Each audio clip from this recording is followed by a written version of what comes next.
محاولة في الأمام تتخلص صالح النصر. إبراهيم غالب خلفية إلى محمد عيد.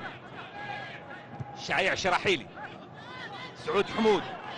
سعود التمريرة مانسو ممتازة التمريرة. خالد الغامدي يحاول الدخول من الناحية اليمنى. خالد عرضية عالية والرأسية بهدف.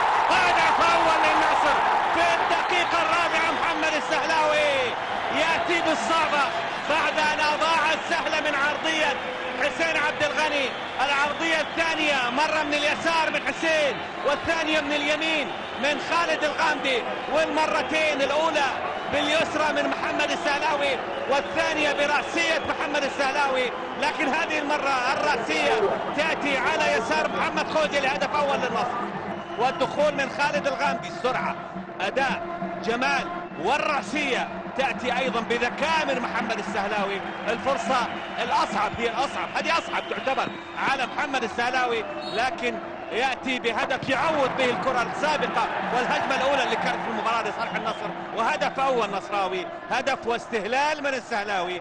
ركنية كرة من داميان مانسولا لصالح النصر. 16 دقيقة، هدف للنصر مقابل لا شيء للرائد. عالي نصراوية والرائد، وهدف ثاني. هدف ثاني القائد حسين عبد الغني. القائد حسين عبد الغني بعد ركنية وتنفيذ من داميان مانسو بعيدا عن المراقبة. أيضا هذه عادة. وهنا الرأسية الأولى، لا وجود لتسلل، لا وجود لتسلل. برافو برافو. اللقطة التلفزيونية توضح وجود أو وقوف ماجد هزازي بعيدا.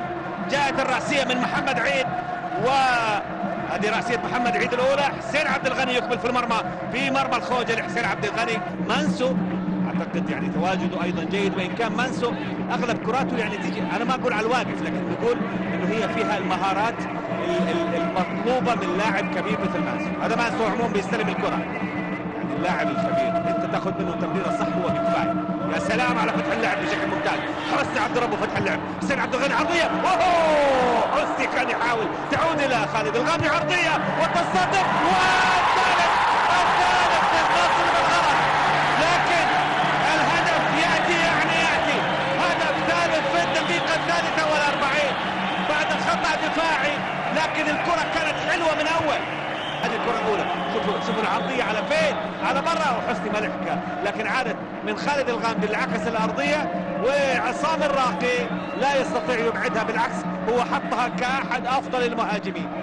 حطت مهاجم، لو كانت ممكن يعني لمهاجم أن يحاول أن يأتي بهذه الكرة لا يستطيع أن يأتي بهذه الكرة. وهنا العرضية، خالد الغامدي هو من لعب، آخر لاعب نصراوي لمس الكرة هو خالد الغامدي. عموما الدقيقة 43 إذا كانت حتنحسب للاعب النصر فهو خالد الغامدي. إبراهيم مدخلي يطمئن عليه سعود حمود، والمرور من إبراهيم غالب، والانفراد من إبراهيم غالب، وركلة جزاء، ركلة جزاء نصراوية في الدقيقة 11. إبراهيم غالب بشجاعة وجسارة وقوة يتقدم في عمق دفاع الرائد. إبراهيم غالب إبرة كما يظهر في الشاشة، لاعب المحور النصراوي يتقدم في الهجمة. وهنا مع دخول محمد خوجلي عليه وركلة جزاء. شوفوا خليل جلال كان يقف في المكان المناسب. هنا الآن السهلاوي حسين عبد الغني وخالد الغامدي أو عصام الراقي خطأ في مرمى. عصام الراقي خلينا نقول خطأ في مرمى، لكن ركلة الجزاء الثالثة التي تحتسب في دوري زين السعودي للمحترفين، واحدة سجلت واحدة ضاعت من ركلتين احتسبت في الجولة الأولى. محمد السهلاوي في ثالث ركلات الجزاء في الدوري. السهلاوي هدف ثالث، هدف رابع للنصر، هدف ثاني للسهلاوي في المباراة، وهدف من ركلة الجزاء الثالثة المحتسبة في الدوري. رباعية نصراوية مع الدقيقة 12، مع الدقيقة 12 وكأنه إجازة العيد النصراوية. سهلاوي سدد على يمين محمد خوجلي،